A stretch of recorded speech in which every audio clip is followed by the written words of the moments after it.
Students, आज हम discuss करेंगे class 10th subject history chapter 1 the rise of nationalism in Europe. Students, इससे पहले ऑलरेडी इस चैप्टर की हम लोग 4 वीडियोस डिस्कस कर चुके हैं। अगर आपने वो वीडियोस नहीं देखी है तो पहले आप वो देख लें, और चैनल पे नए हैं तो चैनल को सब्सक्राइब करना ना भूलें। आइए स्टार्ट करते हैं। हमने इससे पहले वाले प्रीवियस वाले वीडियो में देखा था टॉपिक हमारा एज ऑफ रेवोल्यूशंस। तो स्टूडेंट्स, एज ऑफ रेवोल्यूशन का पीरियड कौन सा था? 1830, जिसमें हमने क्या देखा था? 2 रेवोल्यूशंस के बारे में हमने डिस्कस किया था। एक था जुलाई रेवोल्यूशन, एक था ग्रीक रेवोल्यूशन। तो आज इसी टॉपिक के आगे हम लोग डिस्कस कर रहे हैं वहाँ पर यूरोप के अंदर क्या फीलिंग आई थी, नेशनलिज्म की फीलिंग आई थी। तो एक पीरियड आया था, उस पीरियड को क्या बोला गया था? उस पीरियड को बोला गया था रोमांटिज्म। रोमांटिज्म का मतलब रोमांस करना नहीं, कल्चरल मूवमेंट था। मतलब कि एक यूरोप के अंदर एक कल्चरल मूवमेंट लाया गया था जिससे कि नेशनलिज्म की फीलिंग सब लोगों के अंदर जागृत हो। तो to develop a particular form of nationalist sentiments, लोगों के सेंटिमेंट्स, क्योंकि हम लोग जानते हैं कि कल्चर एक ऐसा इंपॉर्टेंट फैक्टर होता है जो कि किसी भी लोगों के अंदर क्या फीलिंग क्रिएट करता है? एक नेशनलिज्म की भावना क्रिएट करता है, अपने देश के प्रति प्यार की भावना क्रिएट करता है। तो यहाँ पर एक फिलोसफर आए थे, क्या थे? जर्मन फिलोसफर थे। क्या नाम था इनका? स्टूडेंट्स, आपको ये नेम लर्न रखना है कि जोहान गॉटफ्रायड, ये नाम था, जर्मन फिलोसफर थे। तो अब इन्होंने क्या फीलिंग डेवलप करी? इन्होंने ये फीलिंग डेवलप करी कि सब लोगों को मतलब अपने folk songs, folk dance, folk poetry, मतलब लोगों को इंस्पायर किया। और पीपल के अंदर, सभी लोगों के अंदर, यूरोप के अंदर क्या फीलिंग डेवलप करी? एक नेशनलिज्म की भावना। क्योंकि ये इनका थॉट ये था कि अगर लोगों को हम इस तरीके से जागृत करेंगे तो सब लोग अपनी डिमांड करेंगे और नेशनलिज्म के लिए जागरूक रहेंगे। तो इसी बीच में हम एक बुरा वक्त भी आया था जिसमें हम डिस्कस कर रहे हैं। क्या हुआ था? जब हम एंड ऑफ 18th सेंचुरी की बात कर रहे हैं तो 18th सेंचुरी में सबसे ज़्यादा ग्रेट पावर जो थी, ये 3 कंट्रीज बहुत पावर में थी। कौन कौन सी? Russia, Persia and Austria. ये 3 कंट्रीज उस समय बहुत ज़्यादा पावरफुल थी। तो इन्होंने क्या किया? इन्होंने इन तीनों कंट्रीज ने पोलैंड को क्या कर लिया? सेपरेट कर दिया। अब पोलैंड को इन्होंने सेपरेट कर दिया, और पोलैंड को सेपरेट करने के बाद उस समय सबसे ज़्यादा पावरफुल कौन था? रशिया थी। तो रशिया ने क्या किया? रशिया ने पोलैंड पे अपना कब्जा कर लिया। अब रशिया ने जब कब्जा कर लिया तो रशिया ने 2 चीजें करी वहां पर। क्या 2 चीजें करी? देखो, पोलैंड के लोग थे, उनकी लैंग्वेज क्या थी? पॉलिश लैंग्वेज थी। उन्होंने सबसे पहले पॉलिश लैंग्वेज को क्या कर दिया? रिमूव कर दिया। और सेकंड चीज उन्होंने क्या करी? वो लोग क्या चाहते थे कि रशियन लैंग्वेज ही इंप्लीमेंट हो। तो उन्होंने सबसे पहले तो पॉलिश लैंग्वेज को हटाया और रशियन लैंग्वेज को लोगों के अंदर फैलाया कि भाई ज्यादा से ज्यादा लोग रशियन लैंग्वेज को फॉलो करें। लेकिन कुछ लोग ऐसे थे जिनको ये सारी चीजें पसंद नहीं आई। अब उन्होंने क्या करा? उन्होंने खुद एक अपना, वो इसके खिलाफ लड़ाई करना चाहते थे।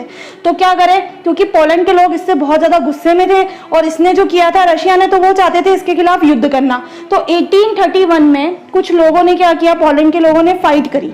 अब फाइट में कौन कौन लोग थे? प्रीस्ट थे, बिशॉप्स थे। अब लेकिन इन्होंने लड़ाई तो करी, लेकिन उस समय सबसे पावरफुल कौन था? रशिया था। तो ये लोग टिक नहीं पाए रशिया के आगे, क्योंकि जो भी इनके खिलाफ लड़ाई करता था उसको ये लोग क्या करते थे? जेल में डाल देते थे। और वहां पर एक जगह का नाम है साइबेरिया। साइबेरिया रशिया के अंदर सबसे कोल्डेस्ट रीजन है, वहां पर ये लोग उन लोगों को डाल दिया करते थे। तो ये जो समय था ये बहुत ही लोगों के लिए बहुत ही दर्दनाक था। इसके बाद एक और ऐसा पीरियड आया जिसको हम बोल सकते हैं hunger, hardship and popular revolt. अब ये हंगर यानी गरीबी, और हंगर से क्यों, भूखमरी से क्यों इंसान को ऐसा हुआ? तो ये चीज इस समय यूरोप के अंदर बोला जाता है कि ये जो पीरियड था 1830 का, ये सबसे दर्दनाक पीरियड था। क्योंकि इस समय क्या हुई? यूरोप की पॉपुलेशन बढ़ती चली गई। मतलब हमने एक इंक्रीजमेंट देखा पॉपुलेशन के अंदर डे बाय डे। अब इंक्रीज हो गई, अब लोग इंक्रीज होगी तो लोगों को क्या चाहिए? खाने के लिए पैसा भी चाहिए। तो लेकिन वहां पर कुछ अपॉर्चुनिटीज नहीं मिली। अब क्या कारण थे कि वहां पर अपॉर्चुनिटीज नहीं मिली? तो बहुत सारे लोग क्या करने लगे? रूरल एरियाज से सिटीज की तरफ मूव करने लगे।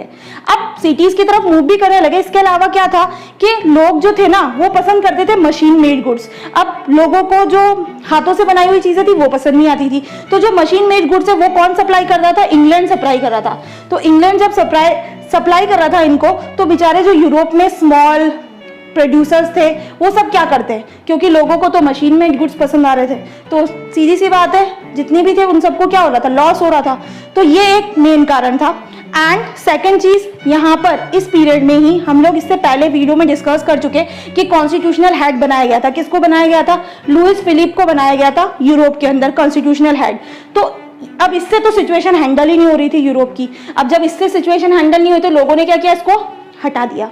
अब लोगों ने इसको हटा दिया, इसके बाद एक पीरियड, जैसे हमने यहाँ पर 1930 की बात करी है, उसी समय 1948 में यूरोप के अंदर बहुत ज़्यादा फूड शॉर्टेज की दिक्कत आ गई, वाइड स्प्रेड अनएम्प्लॉयमेंट देखने को मिला, और यहाँ तक कि मतलब पूरा का पूरा जो पेरिस है वो पूरा का पूरा किसमें आ गया, रोड पर आ गया। तो अब ये सारी चीज़ें होने के बाद फिर यूरोप के अंदर क्या चेंजेस करे गए, तो यूरोप के अंदर कुछ चेंजेस करे गए, जैसे कि राइट टू वोट, सबको अधिकार दिया गया, जितने भी 21 ईयर से अबव है सबको राइट टू वोट का अधिकार दिया गया। राइट टू वर्क का अधिकार दिया गया वहाँ पर।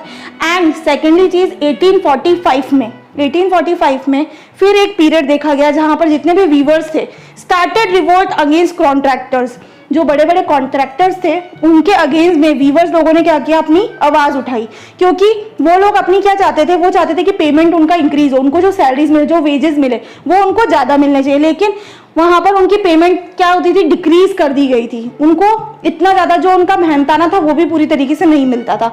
तो ये हमने देखा था 4 जून 1845 के अंदर, जो कि हमें देखने को मिला, वीवर्स ने अपना रिवोल्ट किया अगेंस्ट कॉन्ट्रैक्टर्स। सो स्टूडेंट्स, इस वीडियो में इतना ही, इसके आगे हम नेक्स्ट वीडियो में डिस्कस करेंगे। अगर आपको ये वीडियो पसंद आती है तो वीडियो को लाइक करें, शेयर करें, और चैनल पर नए हैं तो चैनल को सब्सक्राइब करना ना भूलें।